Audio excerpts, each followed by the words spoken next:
The rain-slicked streets of Chicago gleamed under the sodium glow of streetlights. But for Elias, they were a prison of despair. At 22, he was drowning. Debts from his late father's medical bills chained him to a life of scraping by. Each day a battle against eviction notices and empty fridges. Tonight, though, something snapped. He stood outside a dimly lit club, heart pounding, about to trade his dignity for survival. Elias clutched the flyer in his trembling hand, its bold letters promising quick cash for private services. He'd heard the rumors about the Velvet Room, a shadowy underworld where desperate souls sold more than just time. But with creditors breathing down his neck and his little sister's tuition due, he had no choice. He pushed through the heavy doors, the thump of bass swallowing his fear. Inside, the air was thick with perfume and desperation, and eyes hungry, calculating, scanned him like vultures. That's when he saw Julian, leaning against the bar. Julian was a vision of effortless wealth-tailored suit, sharp jawline, and eyes that cut through the haze like a lighthouse. He was older, maybe 30, with an air of quiet authority that made the room feel smaller. Elias froze, caught in that gaze, feeling both exposed and strangely safe. Julian approached, his voice low and smooth. "You don't belong here," he said, not unkindly. "Let me buy you a drink instead." Elias wanted to run, but Julian's presence was magnetic. Over whiskey, Elias spilled his story: his father's cancer, the crushing debts, his sister's dreams of college. Julian listened, his eyes softening with something Elias couldn't name. "I can help you," Julian said finally, sliding a card across the table. "But not like this. Work for me. I need someone I can trust." Elias laughed bitterly. "Trust? I'm about to sell myself to strangers." Julian's hand grazed his, a fleeting touch that sent warmth through Elias's veins. "Then let me be the one to save you from that," Julian whispered. It wasn't a promise, it was a plea. The next morning, Elias stood in Julian's sleek downtown office, a world away from the grime of his life. Julian ran a logistics empire, and he offered Elias a job as his personal assistant, decent pay, no strings attached. Elias hesitated, searching for the catch, but Julian's sincerity disarmed him. "Why me?" Elias asked. Julian's smile was enigmatic. "Because you're still fighting." Days turned to weeks, and Elias found purpose in the chaos of Julian's world. He organized schedules, handled calls, and learned the rhythm of a man who seemed untouchable yet carried a quiet loneliness. Their late-night talks over coffee grew longer, their laughter easier. Elias caught himself staring at Julian's hands, imagining them holding his. One night, as they pored over contracts, Julian's fingers brushed Elias's, lingering just long enough to spark a fire in his chest. "You're more than this job, Elias," Julian said softly. "You're everything." But the debt still loomed. Elias worked tirelessly, but the numbers never added up. One evening, he overheard Julian on a call, discussing a shady deal to secure a contract. Desperate to prove his worth, Elias offered to help anything to keep Julian's trust.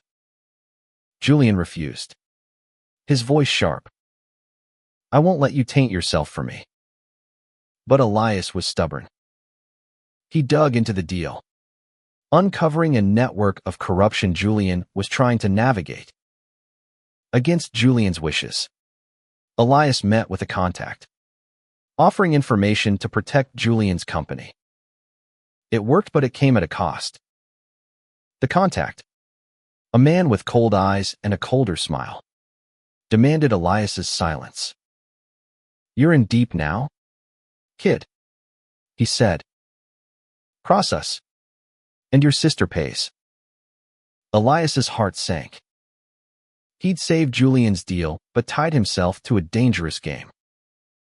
When he confessed to Julian, the older man's face darkened with a mix of anger and fear. "You shouldn't have done that," Julian said, his voice breaking.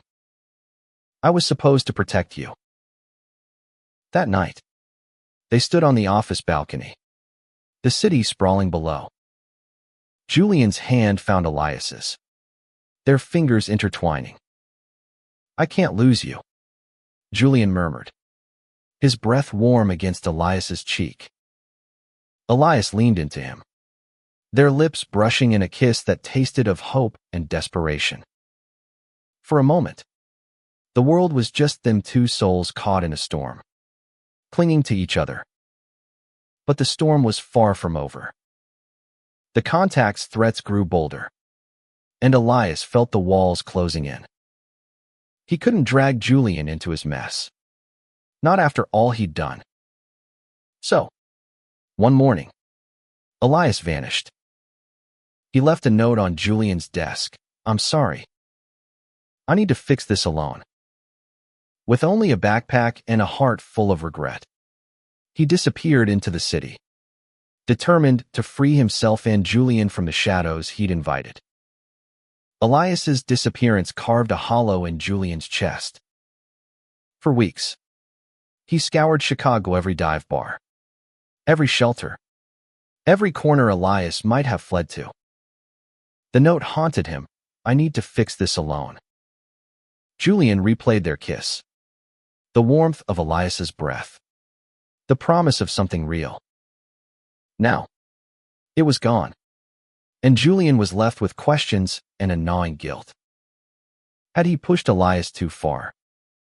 Had he failed to protect the one person who'd made him feel alive? Meanwhile, Elias was surviving on the fringes. He'd taken a job at a warehouse in a gritty suburb, using a fake name to stay off the radar. The work was brutal, but it kept him hidden from the men who'd threatened his sister. Every night, he lay awake in a cheap motel, picturing Julian's face, wondering if he'd made the right choice. Leaving had felt noble, but it left him empty.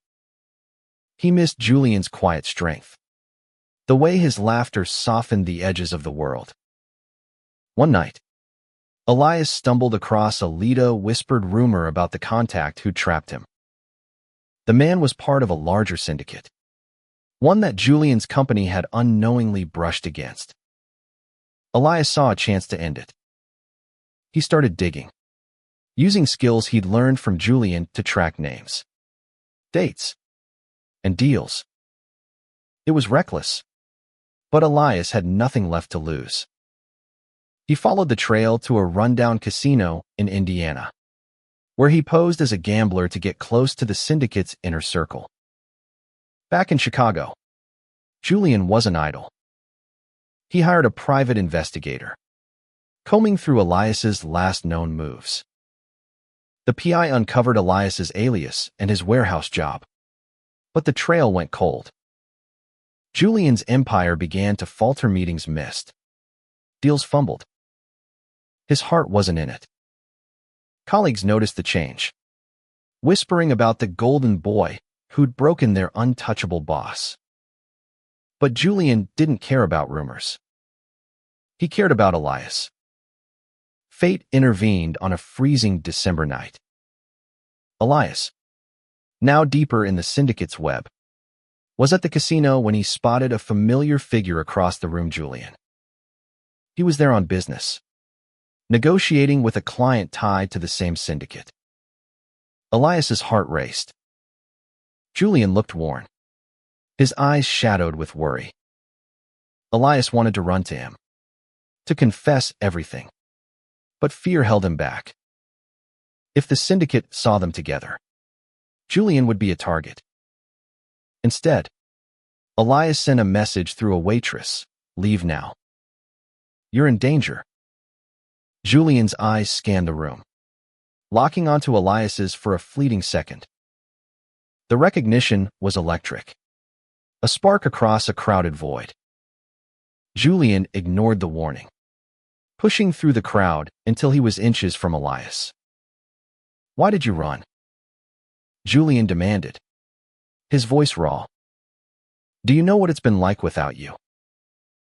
Elias's resolve crumbled. I was trying to protect you, he whispered. I'm poison. Julian. I got in too deep. Julian grabbed his arm, pulling him into a shadowed corner. You're not poison, he said fiercely. You're my reason to keep going. Their foreheads touched, breath mingling in the cold air. For a moment, they were untouchable again, two hearts defying the chaos around them. But the syndicate was watching. A thug cornered Elias later that night, hissing threats about betrayal. You think you can play hero? The man sneered. Your boyfriend's company is next. Elias's blood ran cold. He dragged Julian into the very danger he'd tried to escape. Desperate, Elias struck a deal. He'd deliver incriminating evidence to the feds, but only if they guaranteed Julian's safety. The plan was risky. Elias spent weeks gathering proof ledgers, recordings, names while dodging the syndicate's enforcers. He sent anonymous tips to the FBI, praying they'd act before it was too late. Julian, meanwhile, was piecing together Elias's actions. When he learned of the danger Elias was in, he confronted him in a deserted parking lot. You don't get to decide my fight, Julian said, his voice breaking. We're in this together. Elias shook his head, tears stinging his eyes. I love you, Julian. That's why I have to do this alone. Before Julian could argue, Elias kissed Hema fierce. Fleeting goodbye then slipped into the night. He didn't see the resolve harden in Julian's eyes, the promise that this wasn't over. The FBI raid came at dawn, a whirlwind of lights and shouts that shattered the syndicate's empire. Elias watched from a safe house, his heart pounding as agents hauled away the men who'd haunted his life. His evidence had worked, but the cost was steep. He'd burned every bridge, severed every tie, to keep Julian and his sister safe. Now, he was a ghost, drifting through a world that no longer felt like his. Julian, meanwhile, refused to let go. He tracked Elias to the safe house, banging on the door until Elias let him in. You don't get to disappear again, Julian said, his voice trembling with anger and love. Elias tried to push him away, but Julian was relentless. You saved me, Julian said. Now let me save you. Elias broke, collapsing into Julian's arms. He confessed everything: the fear, the guilt, the love that had driven every choice. Julian listened, holding him tightly, their tears mingling. You're not alone anymore, Julian whispered. We'll rebuild. Together.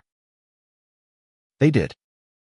Julian used his connections to clear Elias's debts, selling off parts of his company to fund a fresh start. Elias enrolled in night school, chasing a dream of becoming a counselor to help others like him. Their love grew quietly, rooted in shared scars and unwavering trust. Late nights became their sanctuary, filled with soft touches and whispered promises. Years later, Elias stood on a stage, accepting a degree that felt like a miracle. Julian was in the audience, his smile brighter than the spotlight. But the story didn't end there. Elias had been working on something in Secreta Tech startup, built from the skills he'd learned in the shadows. When it went public, it skyrocketed, making Elias wealthier than Julian ever was. One evening, on that same rooftop where they'd once kissed, Elias pulled Julian close. "You lifted me up when I was nothing," he said, his voice thick with emotion. "Now it's my turn." He handed Julian a key to a new office, their office, for a venture they'd build together. Julian laughed, pulling Elias into a kiss that tasted of forever. Their story wasn't just about love. It was about redemption, about two souls who refused to let the world break them. Elias had sold himself to survive, but in Julian's arms, he found a reason to thrive. And as the city lights twinkled below, they stood together, proof that even the darkest paths could lead to light.